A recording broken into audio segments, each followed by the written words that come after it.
So we want to delve into Know Your Why, which is finding our purpose, okay? So first and foremost, what are the elements of purpose? What do we mean by purpose? Well, it includes who we are, what we have, and how we can use it. There's a term called Ikigai. I might be destroying that, but this is a Japanese word, so probably Ikigai. But I really love this word because it's utilized to represent our reason for waking up in the morning. They use a lot with people once they retire, and it's like, okay, so I'm not waking up for my job anymore, but I'm still waking up because I have a purpose in life, right? So this, to me, is really the difference between simply existing and really living. And we believe that it can add life to your years, which I think is the most important, but it also might even add years to your life because we see better metrics of health related to purpose. It also just helps us really embody love. I see love, when I use that term, as kind of like the underlying waveform, the energy that we're all made of, that is like resonant in this world. And it's not confined to our employment or our career. So our purpose can also show up in our family, our community, our spirituality, etc. There are studies that have shown that living with purpose is related to a lower incidence of psychiatric disorders, cardiovascular incidents, stroke, neurodegeneration, and cancer. And it also promotes emotional resilience. So it helps us to reframe the stressful situations or challenges that we encounter in life, and thus makes us more resilient to recover from negative and traumatic events. And it helps us embody this state of joy, peace, love, gratitude. So I think these are some of the underlying things that a lot of us are really seeking. And aligning with our purpose helps us really embody those energetic states. And we can, radiate that. It can flow through us. And everything doesn't have to be perfect. It doesn't have to be this if-then where it's like, okay, once I am perfectly healthy and I no longer have any symptoms and no longer have any challenges in life, then I can have joy and peace and love. But how can we really align with joy, peace, love, gratitude, even despite our circumstances? And that in and of itself is helping us live more of a fulfilling life. As we embody that, it flows through us as well as impacting the world outside of us. And then this is the other piece to be aware of with purpose is that we can have an aligned purpose and we can also have this forced purpose. So we can't really force purpose into submission, and that's part of what leads to that dopaminergic burnout, where we're trying to make it happen, right? Make it work. And what we find is when it's really aligned, we're able to go with the flow. Right? We don't have to force anything. It naturally aligns. It naturally happens. We're naturally motivated. So it tends to be more heart-driven than mind-driven. Another quote, misalignment is like going through life with a misaligned spine or a pebble in your shoe. You can make it through, but it's agonizing. So if we can get that pebble out of our shoe, why not? As Corey had mentioned, we have intrinsic and extrinsic motivation. So again, we find that when we're aligned with our core values, with our purpose, we get more intrinsic motivation. So this is what comes from within, right? It's self-motivated. So it flows spontaneously. It may not align with cultural norms. It might not align with what our society tells us we should do, or even our loved ones. But it flows spontaneously from us. It's our way of really being our true selves and letting that have our impact on the world. And this is a more sustainable motivation. So again, it's flowing naturally so we don't get that dopamine crash, and it helps us to maintain that motivation in the face of challenges. Our rewards that we get from that are more internal as well. So it's more of our self-affirmation, self-love, fulfillment. Again, what I think are really the deeper things we're looking for in life. Extrinsic motivation, on the other hand, tends to be externally motivated. So it's the motivation and pressure put on us by family, social constructs, cultural constructs. It's more of that supposed to. And this is not as reliable or sustainable. So it's going to be something that maybe we get some money or we get some attention or some admiration, but it's going to crash at some point. So it's not really truly achievable because we're not able to sustain that motivation over time. So we like to throw out questions to ponder. We can't answer these for you, but these are things that you can really take a moment after this presentation and tune into. We will be sending you guys a handout with some of these questions as well. But things like, who am I? What am I here for? What are my reasons for waking up in the morning? Who or what am I called to impact? So we'll send you these questions that you can sit with related to your purpose. All right. All right. The third part, knowing. And now Corey's going to talk to us about how to find our way. So this is where we're getting into the actual steps, approach, strategies. So yeah, knowing your way, the third part, third key. So most important piece is that this is an n=1 path, which means it's you. It's about you and your reality. That's it. Don't let anybody else tell you what process you need to take to get there, what it should look like. Only you can know. We are all unique liquid crystal snowflakes. There's never going to be another person like you. That's it. So it's up to you to know and up to you to step on the journey there. Nobody else, right? There'll be guides, there'll be feedback, but it's really your own unique experience. What we do know about it is that there is going to be alignment within the 8 different fields of our reality. And so there are things that you can do to sort of help facilitate that alignment to guide you. So the first part we want to talk about is environmental. So the environmental field, largely related to what's outside of us. What's outside, seemingly outside of us, physically, right? The air we're breathing, the water we're drinking, the light that's shining on us, the environment that we're in our homes, right? Nature, these types of things, okay? So there are specific ways that we can kind of see when somebody's out of environmental misalignment. This example is somebody who is having a mold exposure with a circadian rhythm dysfunction. And so this is obviously an environmental stress, okay? I think the most important thing that I like to talk about with regards to environment is light. So light is everything in our world, including us, arises from the sun and returns to the sun. And we have an expression of light that comes from the sun that has been there for about 4.6 billion years, we think. And that has been what has allowed us to do what we do. So we need light in order for our neurotransmitters to work properly. We need light for melatonin so that we can sleep. We need light for leptin so that we can fire our metabolism up and burn fats for energy. We need light so we can heal our gut. We need light so we can seal our blood-brain barrier. We need light so that we can build bones, skin cells, all this. And this is the biophysics component of health. Okay.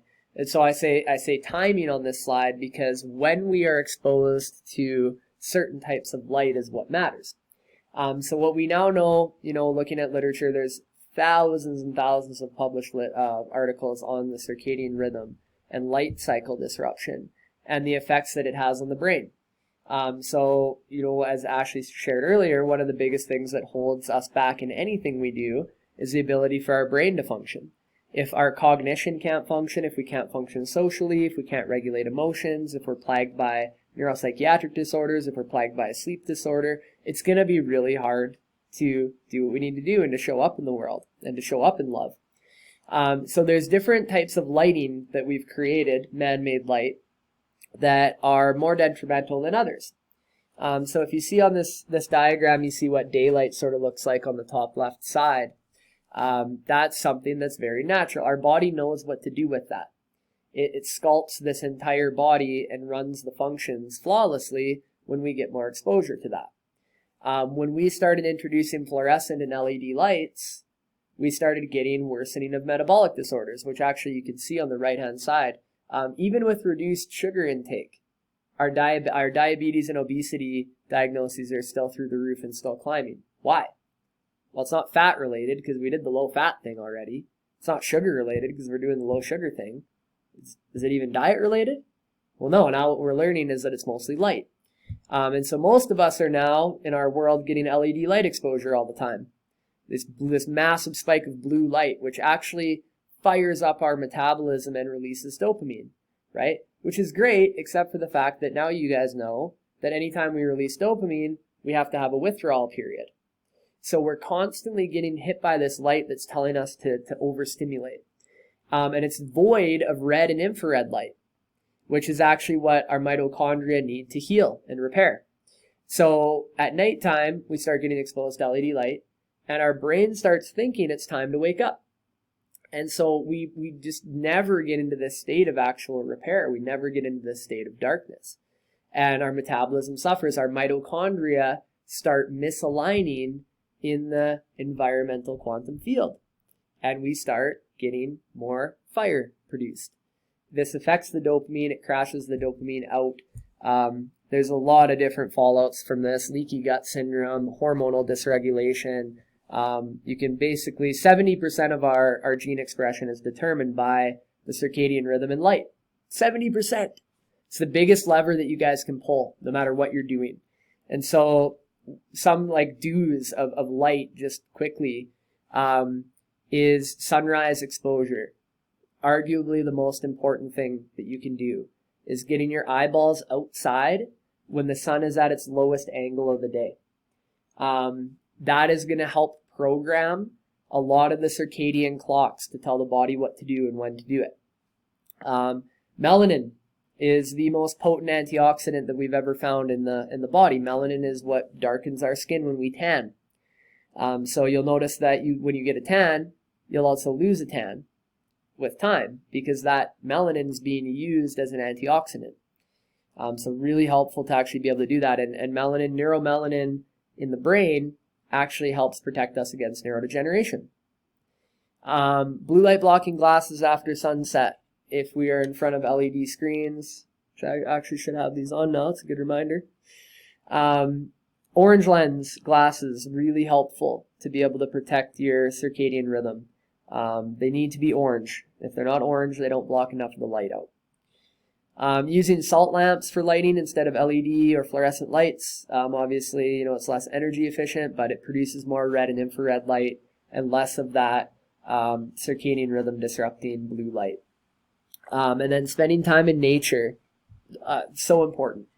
There's pink noise in nature. We get electrons from the earth when we're grounded in nature. We get light from the sun. All of that actually helps align the mitochondria in the environmental field. Some don'ts of lighting: LED and fluorescent lights at night without protection. The happy lights or the seasonal affective disorder lights are a blue light.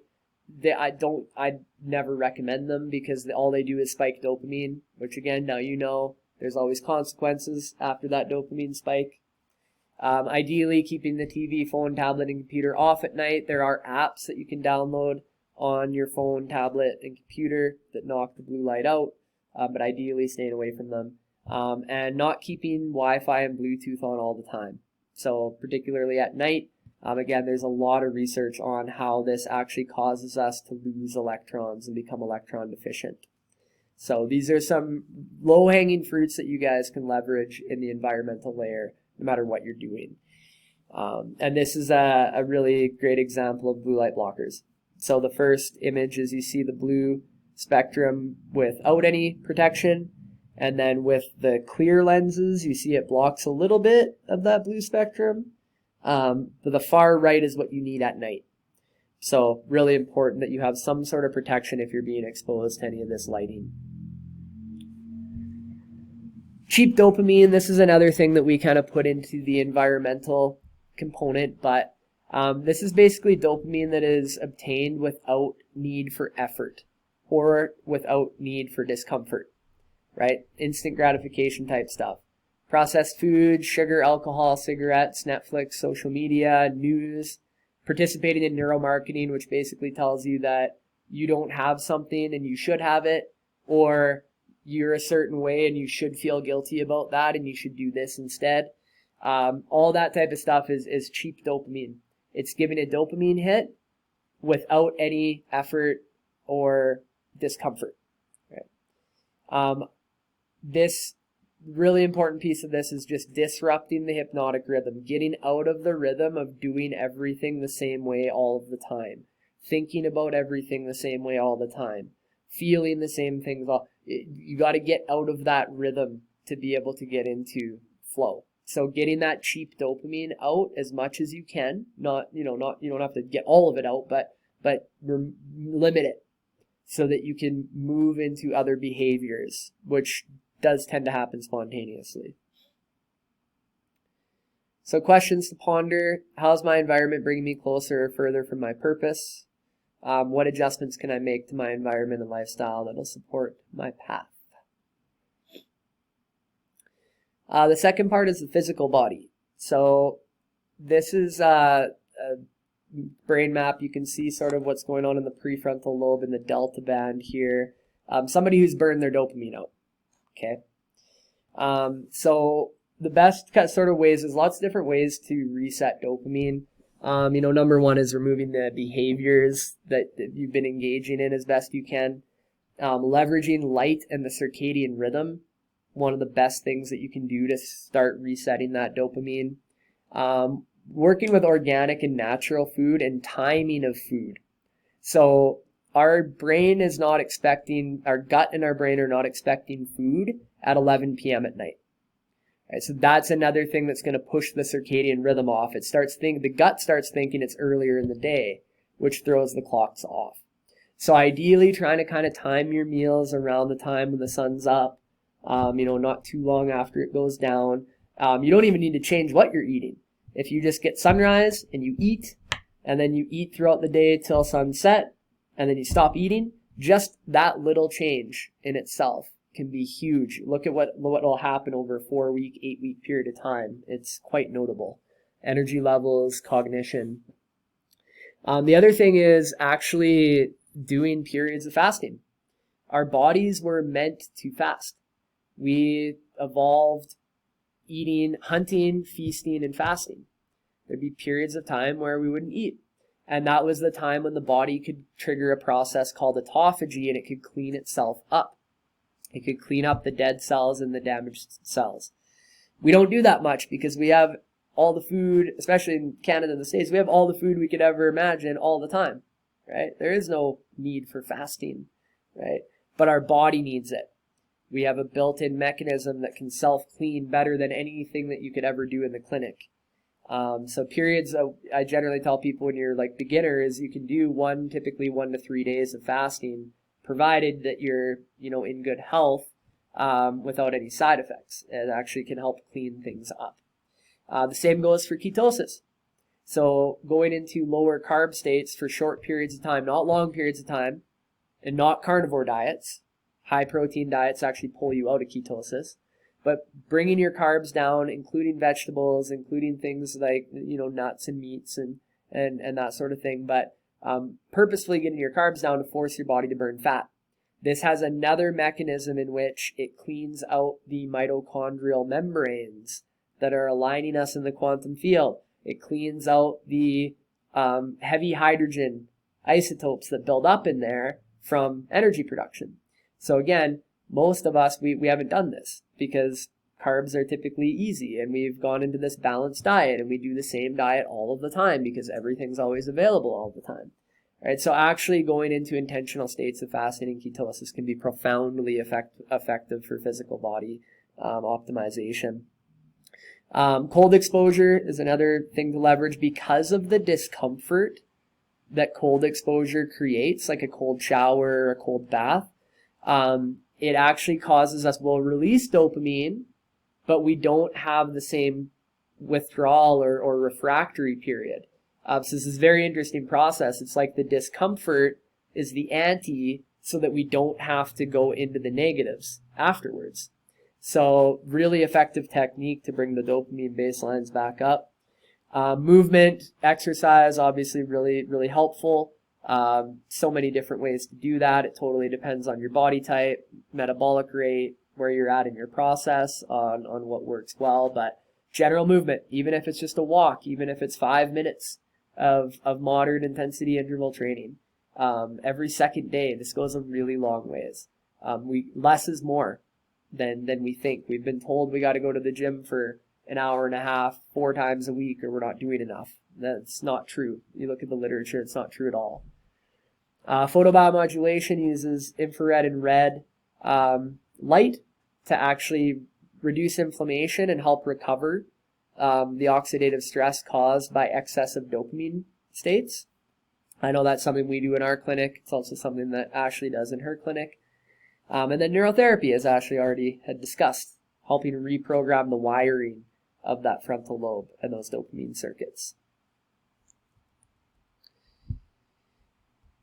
We can probably skip past this, but it's good to keep in the recording. There are optimal times for different things, eating, sleeping, where our optimal state of training is, something you guys can take a look at.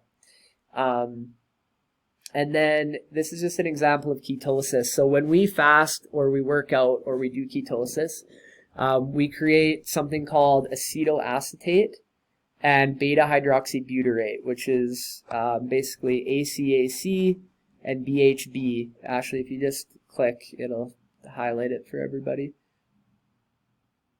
So these acids actually play a role in building new brain pathways. They help create more mitochondria to make more energy. They make ATP, and they actually help us rebuild our cells. So this kind of, for anybody who's a biochem nerd, really interesting processes that happen from these states. And then the last piece for the physical side is traumatic brain injuries, concussions, whiplash injuries, subconcussive injuries. This is something that I see missed so often, where we get a brain injury and we go to the doctor and they go, "Oh, you're good. You're gonna recover just fine." And we go, "Okay," and we go on about our day. The reality is, for a lot of people, that concussion and the network disturbances that it caused does not figure itself out. So at first we can seem okay.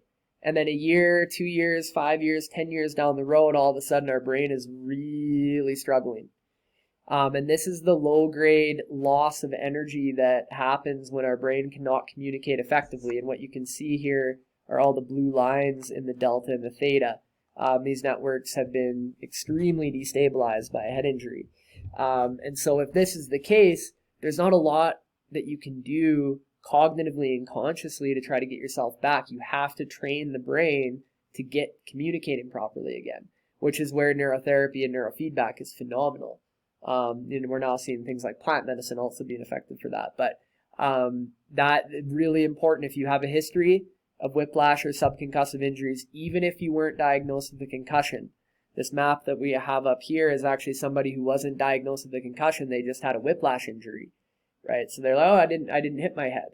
But the whiplash actually bounces the brain in the skull, right? So you didn't hit your head, but yet you had a head injury and it disturbed networks, which is actually causing a lot of problems for the physical vessel for you to be able to do what you need to do in the world. So some questions to ponder on. Does how I take care of my body get me closer to or further away from my purpose? This is something you can ask yourself about everything that you do. What can I do to optimize my brain-body wellness to set me up for success? How can I use my own health journey to guide my growth and purpose, and maybe even others? How can I move forward toward my purpose in spite of my ailments? This is really important with what Ashlie said earlier, is the if-then statements, right? If I only had more energy, then I'd be able to, right?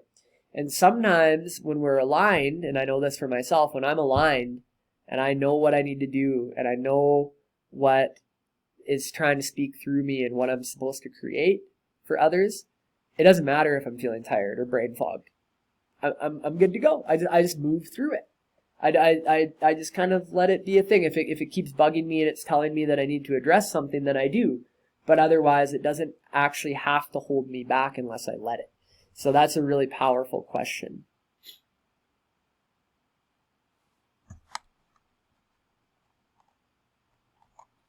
Now the bioenergetic portion, I'm going to just share one example of this, and this comes back to the heart rate rhythm, the heart rate variability. So we are producing an energetic field from our heart center. That field is impacting the brain. It's impacting all of the organ systems. It's impacting our gene expression. Okay. There's different states that our heart rate variability can go in. We can go into fight or flight state. We can go into rest and digest state. And we can go into something called faint or freeze state, which is part of what we call polyvagal theory. So when I overload the fight or flight state for too long, I go into dorsal vagal. Some people might call it adrenal fatigue. Essentially, the nervous system crashes. It runs out of energy. Okay. The other thing with heart rate variability dynamics is they are malleable. They're changeable. So I can actually learn how to regulate myself into a coherent state. And there's biofeedback devices and heart rate variability devices that are pretty great for this. The other thing is that my heart rate variability influences others' heart rate variability, and it's also influenced by others' heart rate variability. And this impacts my ability to emotionally regulate. So if we go to the next slide, one more. Here we go. So this is an example of co-regulation. So this is actually a couple who's sleeping beside each other. And you can see that their waves are actually lining up into a coherence, right? And so this is happening on the unconscious level. Some of us are aware of it. Mostly it's happening automatically. So as soon as we are in the presence of somebody else, our heart rate variability will start adapting. Now, if we have a really strong, grounded, regulated heart rate variability, we can help dampen all of the noise around us. This is what we call holding space. I can create regulated space for everybody who's around me. I may feel people, but it doesn't matter because I'm able to regulate my way through it, which actually helps them regulate more. We call it co-regulation. Okay. There's also a concept, if you go to the next slide, called co-dysregulation, where we can actually become dysregulated if we can't keep that strength. And this has happened to me before, holding space for certain individuals where I can't maintain a regulated enough space for me to stay regulated. So I get pulled into dysregulation, right? And this is a concept and a piece that's important for all of you guys on your journey, is that there are going to be people that aren't aligned in your journey. And they may be people that are your family and friends, the ones who you're supposed to be aligned with, right? And it's hard, but there is a choice at times where we have to choose what we care about more. Whether we care about our own peace, love, and joy, which is the truth of who we are, and singing that into the world, or whether we care more about staying attached in a relationship that's not serving us. So this is an example. If you look on the left, this is a young man. His mom's heart rate variability, this is his heart rate variability on the bottom left when his mom is beside him in the room. It's chaotic. It is all over the place. And then on the right side is his dad in the room with him. And you can see the difference, how regulated he is, right? And then the top one is actually him without any parents around. You see how it's sort of a blend of mom and dad, right? So there are people that dysregulate us. And, you know, there's sometimes kind of something we have to feel into is that something that I just need to sort of feel through and learn to kind of pull some lessons out of, or is it something that's not aligned? And if it's not aligned, it will never be aligned. There's no way to make a relationship align in the intuitive field if it's not meant to. And I think, you know, for me, I've gone through this many times in my life, and it's been a hard thing for me of letting go of relationships, feeling guilty, feeling like I'm a bad person, feeling like I didn't try hard enough. And I've learned time and time again that sometimes that's just the way it is. And letting go of those friends and family has brought me to a place of more peace, love, gratitude, joy, which has actually allowed me to sing more of that out into the world for others as well. So it's ultimately been, overall, it's only beneficial. But to the ego and to the mind, it's sometimes hard to let go, but just know that it's okay. You know, it's okay. Sometimes things just don't align. And this is part of the energetic field. So these are important questions as well. Where am I giving my energy? Where and with whom do I feel most energized? And where and with whom do I feel most drained? This question has propelled me a lot. Being really radically honest with myself, not that how I want it to be or wish it would be, but how is it really? And to be truthful, it's really draining. And so, you know, being really honest with yourself about those situations.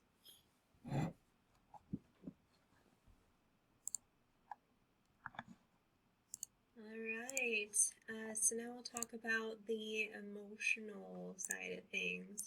And so this is going to involve more of our feelings, our emotional states. And as we really align and grow in this component, then we're better able to experience and express the full array of emotions. We're also able to deal with different circumstances and flow, and we're not getting stuck in certain states, okay? So this is an example of emotional misalignment in the brain.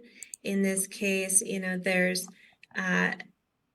two things that can go on. We can have a dissociation from our emotions. We're completely disconnected, not aware of our emotions or suppressing them. Or we can be hijacked by our emotions, or both. Sometimes when they are on this very deep subconscious level and we're not aware of them, then they actually drive the car, right? So one of the most important things that we've found when we're trying to move forward towards our goals and our purpose is regulating our stress, okay? Because we find that when we have too much stress, then we go into a fight or flight state, which fight or flight is designed for survival. So it's going to turn the focus toward ourself, towards survival. Our brain develops what's called a negativity bias, where it's going to be oriented towards all of the potential threats. It's going to try to predict all the things that could go wrong, which can be quite discouraging when we're trying to move forward with goals. And it suppresses our prefrontal cortex, which is where we have a lot of that executive function. So, of course, if we are not able to think clearly, then that's going to affect our forward progress. Also reduces our ability to inhibit unhealthy impulses, make good future-oriented decisions. We tend to have a little more interpersonal conflict, especially with the fight side of fight or flight. And then if we go into freeze, then we become stagnant, right? We're frozen. We can't move forward. So this has a negative impact on our overall well-being as well as our forward progress. And then we also can engage in practices to help regulate that stress and help us to really be able to maximize that potential. So things like diaphragmatic breathing, those stimulate the vagus nerve, which is going to induce more of that relaxation response. course, we've been mentioning about neurotherapy, biofeedback, movement, emotional expression. I really love mindfulness meditation because it allows us to notice our thoughts and feelings, but not let them get stuck. We notice it, and then we continue to let it keep moving by. Guided meditations and visualizations are also really good for this. And another favorite of mine is visualizing ourselves embodying that desired state. So this desire, this dream that we have for ourselves, if we actually take time to visualize that, just close your eyes, try to incorporate as much sensory stimuli as you can. What do you look like? Who's around you? What do you see? What do you feel? Then that actually activates 95% of the same brain pathways as if you were truly experiencing that. So it's almost like it prepares your brain for that state because it's going to strengthen those brain patterns that help embody that state. Corey, did you want to mention about the map of consciousness? Sure. Yeah, when I was talking earlier about the different energetic logs, and this is part of the embodiment process and part of the this heart center, this energetic heart center. And so this is a map created by a psychiatrist named Dr. David Hawkins. It's excellent. But he talks about how we sort of, the way our reality looks when we're embodying different states for long periods of time. And it gets a bit complex, but what I want to kind of share is that there are lower energetic logs that are based in survival and that are the furthest from the truth of who we really are. That are fear, anger, guilt, shame, pride, desire, right? This is more of an ego-driven paradigm. So it's where ego is overshadowing heart and the focus becomes on me. This is a high entropy state, which means that you're getting a lot of energy loss. And so the differential between the love that we are and things like guilt and shame is massive. And it's because, again, we're aligning with a lie. We're aligning with a lie in the quantum field. Now, the difference between the ability to be able to embody higher energetic logs and let go of the lower energetic logs is the ability to fully feel them. So if I have anger, I lose the story behind the anger and I have a willingness to fully feel that state and then let it go. As soon as I start making it about who I am, this anger is telling me something about who I am and I must do something about it, I consolidate it. And so we can get really stuck in these levels. And if you look and read his book, he talks about how people that are at the level of love and higher, most of the time, right? The people you're not always going to be there. There's going to be things that creep in. But people that are at love and higher most of the time, the level of health, of disease, the level of poverty is almost non-existent. So the whole goal is getting to these states of who we already were in the first place. But as you do that, there's going to be almost like firewalls. There's going to be things that hold you back. The ego actually gets off on these emotional states, right? So shame and guilt, for instance, is the secret pleasure ego gets from negativity. And guess what? A lot of times in my life when I've been like, oh, I'm the worst, what happens? People around me go, no, you're not. You're good, right? I'm getting attention. And you start watching this unfold where the ego is looking for attention in any way that it can get it. But sometimes what happens is to your dismay because it starts embodying these states that aren't serving. They're actually self-harming, right? Grief is all about clinging to the past, right? I don't want to talk about the present day life. I want to cling to the past, right? Sometimes it's just that you have to grieve, and that's great. Fully feel that grief and let it happen. But there's a point where ego starts wanting to get off on it, right? Desire, gaining control and getting approval, right? Seeking a false sense of security. Anger, feeling bigger and stronger and more powerful than I really am, right? I don't want to appear weak, right? And ego can get off on that, right? Pride, different than self-esteem. Self-esteem's earned. Pride is a projection. Gets you status, gets you noted, helps you feel bigger, superior, right? Sense of worth attached to ego, typically, right? And so it's watching these emotional states where these are all states that we're going to experience, but the willingness to feel them and the alchemy to recognize when you're letting ego start getting addicted to it. And that's the piece where we can actually start. It's not about forcing yourself into states of love. It's about letting go of all of the lies that pull you out of that in the first place. All the agitation and the noise and all these other things of the ego is just pulling you out of your truth, which is love. So love is actually the osmosis. It's the natural state. It's the ego that pulls us out of that, right? And so the ability to be able to recognize when ego's getting involved and just dropping the attention to it, because remember, it's looking for attention, and attention is food. It's like a parasite or candida. When we feed it, it grows, it proliferates. When we remove the food, it dies. And so for ego, the food is attention.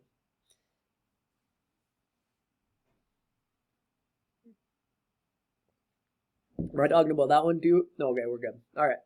Okay. Back to you. Thanks.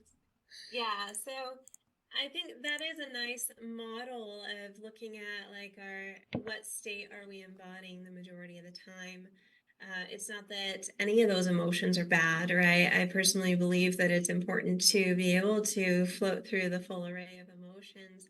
But if we do find ourselves really getting stuck in these lower energetic states, then that's actually going to not allow us to have the energy we need to move forward. So we can look at where are we getting stuck, why are we getting stuck, and how do we release that. And then like Corey said, we just naturally then evolve towards these higher states that really are our true self. The other thing that we tend to see a lot is we have basic needs, and we tend to try to meet these needs by either approaching the pleasure or things that are, perceived to be helping us, or we're avoiding pain, we're avoiding things that are threatening, right?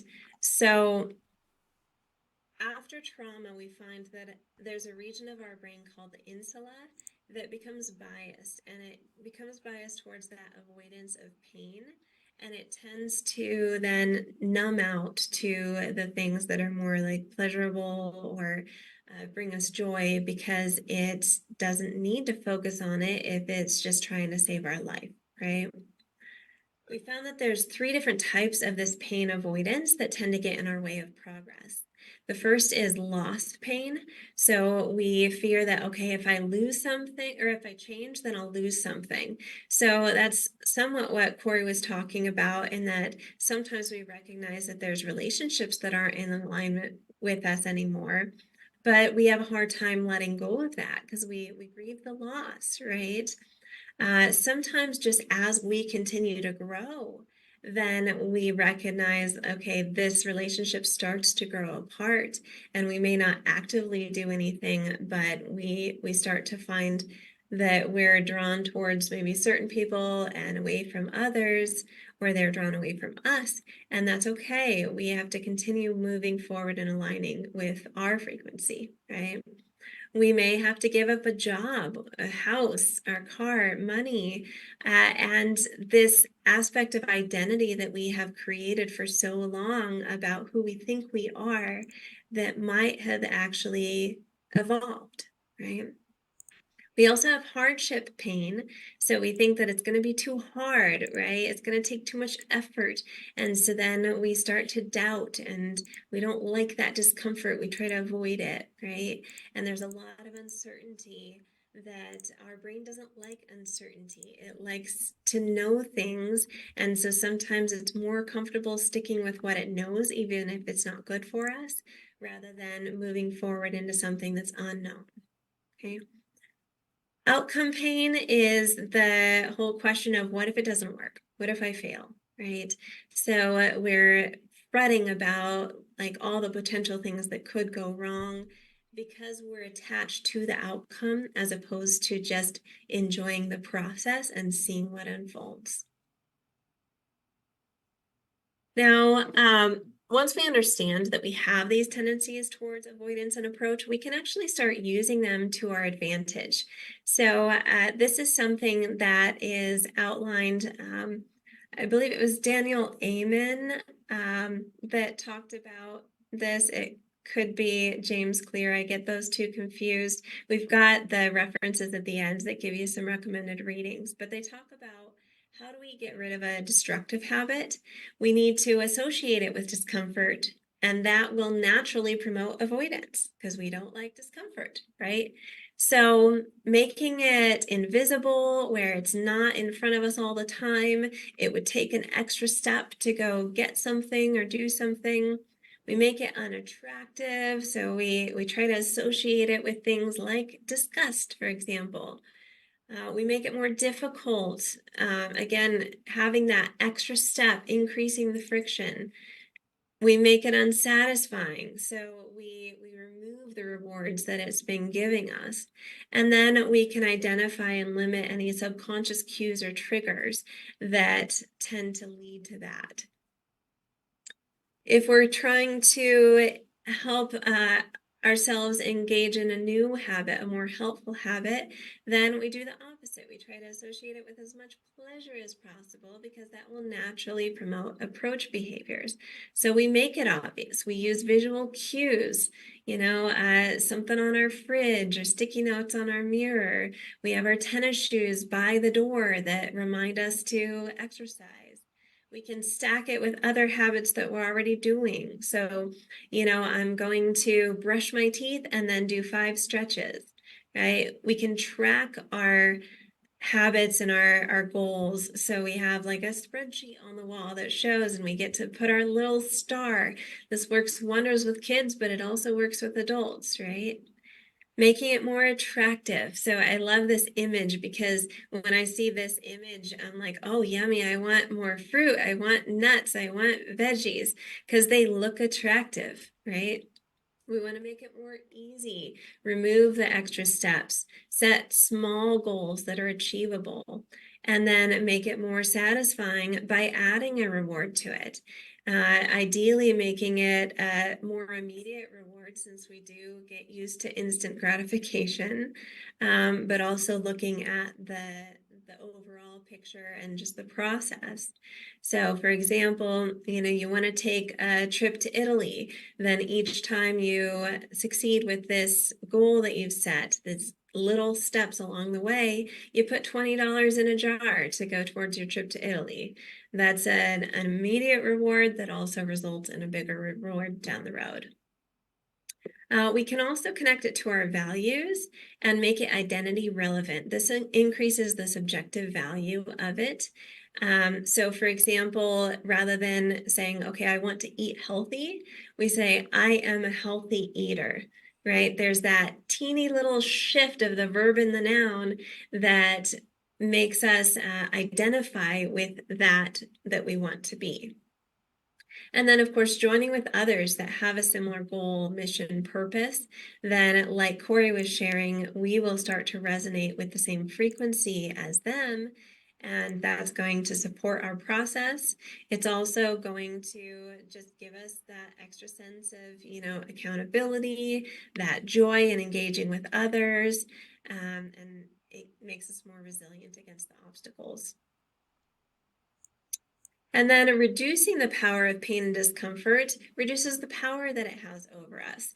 So if we can practice relaxing into each moment and everything that's unfolding, we look for those lessons and opportunities in our setbacks, looking at our symptoms and challenges with curiosity rather than avoidance. Finding acceptance in worst case scenarios. So this is an interesting one because a lot of times we're trying to avoid all the worst case scenarios, and we even try to talk ourselves out of it. No, that's not going to happen.